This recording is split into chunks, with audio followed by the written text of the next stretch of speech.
ফ্রিতে খাবার খাওয়ালে খাইতে অনেক ভালো লাগে। আসসালামু আলাইকুম বন্ধুরা, কেমন আছেন সবাই? আশা করি ভালো আছেন। ভাইয়াকে বলতেছি চলো আমরা একটু গুমডনি যাই, কিছু কাজ আছে। ভাইয়া বলতেছে চলো আমিও যাব। অনেক দিন হচ্ছে বাইরে কোনো কিছু খাওয়া হচ্ছে না, আজকে তোমাকে একটা রেস্টুরেন্টে খাওয়াবো। তাই আমি আর ভাইয়া চলে যাচ্ছি গুমডন্ডিতে। একটা গাড়ি নিছি, এটা হচ্ছে আমাদের বোয়ালখালী থানা। আমরা প্রথমে গিয়ে এটিএম বুথ থেকে টাকা নেওয়ার জন্য ওখানে লাইনে দাঁড়াইছি। ওখান থেকে টাকা নিয়ে আমরা চলে যাচ্ছি একটা রেস্টুরেন্টের দিক দিয়ে।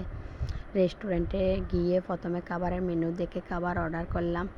এদিকে আমার মেয়ে খেলনা দেখে খেলা খেলতেছে, ও অনেক মজা করতেছে ওখানে। আমার মেয়ে খেলতে খেলতে আমাদের টেবিলে খাবার দিয়ে দিছে। আমরা আসার আগে ভাইয়া খাবার শুরু করে দিছে। আমরা অর্ডার করছি হচ্ছে চিকেন চাপ আর পরোটা। ওখানে চিকেন চাপ দিছে আর 2 রকমের সস দিছে। খাবারটা অনেক মজা ছিল, আমার মেয়েও অনেক মজা করে খাচ্ছিল। বিশেষ করে সসগুলো অনেক মজা লাগছিল। খাবার শেষ করে আমি আর আমার মেয়ে চলে গেছি বনফুলে ছেলের জন্য নাস্তা নেওয়ার জন্য।